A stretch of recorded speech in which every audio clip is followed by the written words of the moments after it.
Hi viewers, welcome to our channel.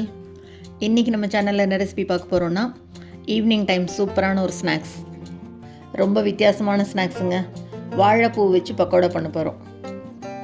Evening tea கூட நல்ல combination, சூப்பராக இருக்கும் டேஸ்ட்டு. பேக்கரியில் கிடைக்கிற பக்கோடாவோட டேஸ்ட்லேயே சூப்பராக பண்ண போகிறோம்.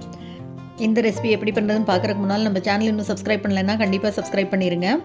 வாங்க இந்த வாழைப்பூ பக்கோடா எப்படி பண்ணுறதுன்னு பார்க்கலாம். ஒரு மீடியம் சைஸ் வாழைப்பூ எடுத்து உள்ளே இருக்கிற அந்த நரம்பெல்லாம் எடுத்துட்டு க்ளீன் பண்ணி எடுத்து வச்சுருக்கேன்.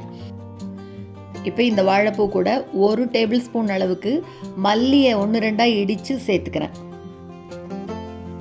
இது கூடவே 3 டேபிள் ஸ்பூன் அளவுக்கு கடலை மாவு சேர்த்துக்கலாம். 3 டேபிள் ஸ்பூன் அளவு மாவு சரியாக இருக்கும் இதுக்கு. இது கூடவே இப்போது 2 டேபிள் ஸ்பூன் அளவு அரிசி மாவு சேர்த்துக்கிறேன்.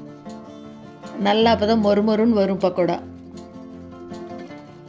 3 டேபிள் ஸ்பூன் கடலை மாவு, 2 டேபிள் ஸ்பூன் அரிசி மாவு சேர்த்துட்டு இதுக்கு தேவையான அளவு உப்பு சேர்த்துட்டு கொஞ்சமாக மஞ்சள் தூள், ஒரு 1-1 1/2 டீஸ்பூன் உங்கள் காரத்துக்கு தகுந்த மாதிரி பார்த்து மிளகாத்தூள் சேர்த்துக்கோங்க.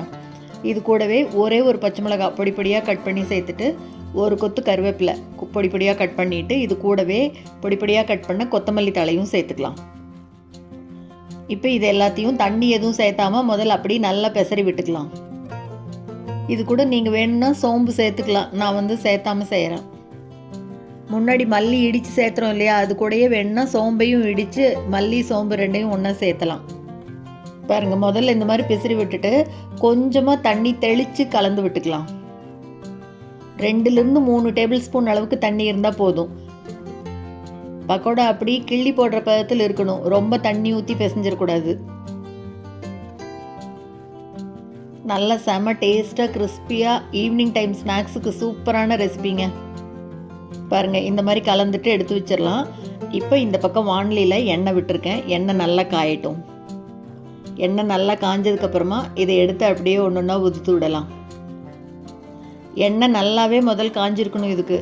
அப்புறமா வேணால் அடுப்பை மீடியம் ஃப்ளேமில் வச்சுக்கலாம். வாழைப்பூவெல்லாம் பொரியல் செஞ்சு கொடுத்தா குழந்தைகள்லாம் சாப்பிடவே மாட்டாங்க. அதுக்கு பதிலாக ஈவினிங் டைம் இந்த மாதிரி ஸ்நாக்ஸாக செஞ்சு கொடுத்தா ஈஸியாக காலி ஆயிரும். ஸ்நாக்ஸ் செஞ்சு கொடுத்த மாதிரியும் ஆச்சு, வாழைப்பூ சாப்பிட்ட மாதிரியும் ஆச்சு.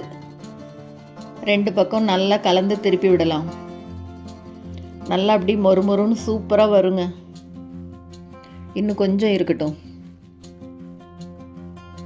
பாருங்கள், அப்படி நல்லா மொறுமொறுன்னு வந்திருக்கு. பாருங்கள், கலர் மாதிரி சூப்பராக கிறிஸ்பியாக வந்திருக்கு. இப்போ இதை எடுத்துடலாம். நம்ம இதே மாதிரி பசஞ்சு வச்ச எல்லா வாழைப்பூவையும் போட்டு 2 பக்கம் நல்லா பொரிச்சு எடுத்துக்கலாம். அவ்வளோதாங்க, ரொம்ப ரொம்ப சுலபமாக வாழைப்பூ பக்கோடா செஞ்சாச்சு. பார்க்கவே எவ்வளோ சூப்பராக இருக்குது பாருங்கள்.